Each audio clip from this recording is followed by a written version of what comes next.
It's nice today, Chicago. What you got planned? You just chilling? Do humans chill anymore? Does anything? Because certainly the news won't, that's for sure. The 24-hour news cycle's really getting its fuck on lately. It's starting to look like that chill may never come. All will forever be in a state of, holy fuck, what is it now? Like, instead of infographics and loud stingers, the news could just, like, lob some gentle jazz, a cool synth jam, a little chill yacht rock our way to take the pepper down, right? Fuck, man, the Weather Channel's been doing that for centuries. No one anyone would rather ask for bad news from, that's for sure. You'd be getting a Class 5 hurricane, flash flood, and sinkholes, and ball lightning in the same county, and the Weather Channel will make it sound like a breezy drive on the Ventura Highway in the late 80s en route to Patio margaritas, like all the world has a hint of lime all of a sudden. Weather Channel would wake you up with chicory coffee and a full breakfast bar. It's carefree saxophone solos carrying you lightly through low-pressure systems and cloud fronts until it was time for Local on the 8s. Named such because it was your local forecast, accurate and dependable. Every time a time ended in 8, which is a lot, so you didn't have to wait long for a shot of marimba-infused vibes with a keytar chaser. Why, sometimes you would just leave it on all night, just watching time go by, the temperatures climbing and falling, while Kenny G busted a silky note into the atmosphere. Though the news was fraught even then, it seemed a simpler time, that's for sure. Maybe what you need is something simple, something crunchy, something that goes back a ways to a simpler time, a simpler age, when you were rocking a PB&J on the playground. From its humblest beginnings as a seedling, growing just 10 days from planting, the peanut, a.k.a. the goober, pindar, and monkey nut. It's true. Google that. Is one of the only few plants that flowers above ground and fruits below, which is just as sexy as it sounds.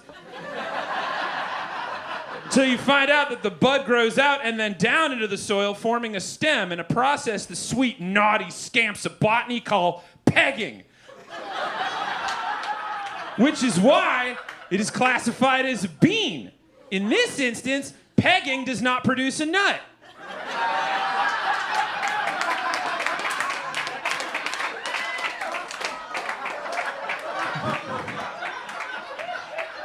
What's so funny? Native to Central South America, made its way up to the Aztec Empire, and it was a full-on hit in Brazil. Spanish galleons and Portuguese traders brought it by Europe, but they were not into it, and they still aren't. On average, Europeans eat less than 1 tablespoon of U.S. peanut butter an entire year, probably because they put fucking Nutella on everything because they're fancy bitches.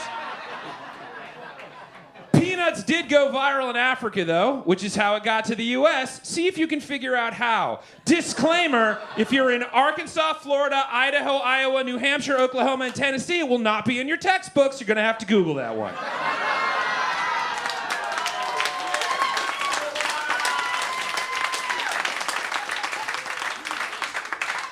Eventually, the Aztecs figured out that if you grind them into a paste, you get a treat. And then around 1783 in Suriname, you process them into peanut cheese. You could slice into playful little tasty bites, nibbling nut slices like you had a secret.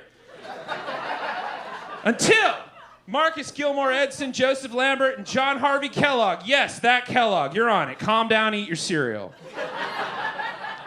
Got the earliest patents on boiling, smashing, grinding, and roasting those little dirt berries into goo. Because chewing is for chumps. So good and hearty with these little mud nuggets that you just wanted to full-face gargle them until you passed out from the protein. And now you could.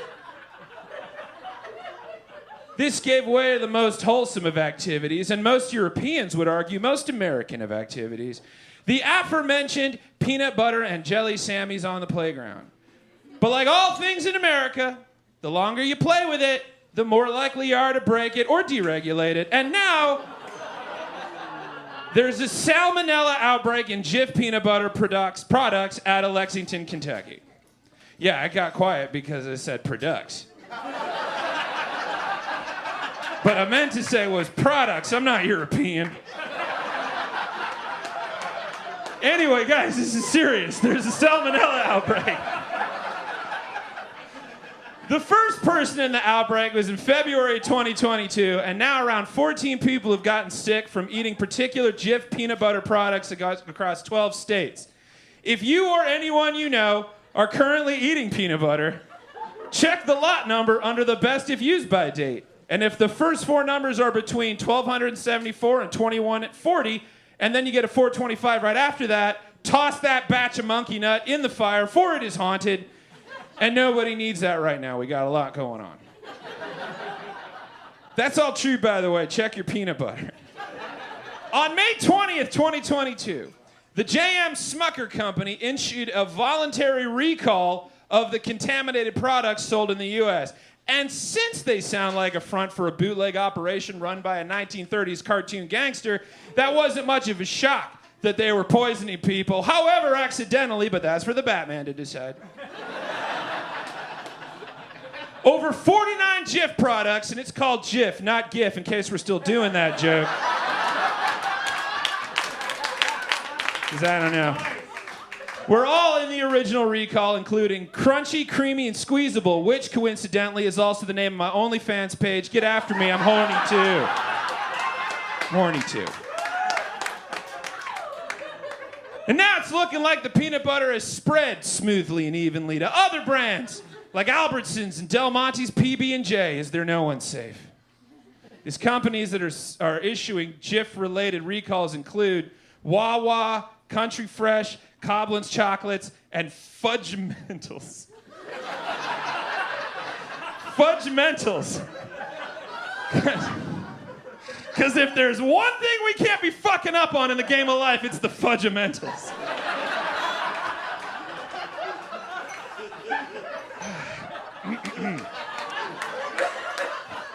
Luckily, it's just a salmonella outbreak, which in 2020 makes it the Coke Zero of outbreaks. Salmonella is just a little bacteria that spreads because food handlers aren't properly washing their hands and surfaces. And when you get enough of that in the old gut tubes, it causes salmonellosis, which causes diarrhea, nausea, fever, and stomach cramps, which can be hard to diagnose because who doesn't have that these days? Most of you humans already have that going on at a post-party brunch. We're going ham on bottomless mimosas as a survival tactic. Who could know if it was salmonella or not when we were all drinking to avoid talking about collective trauma?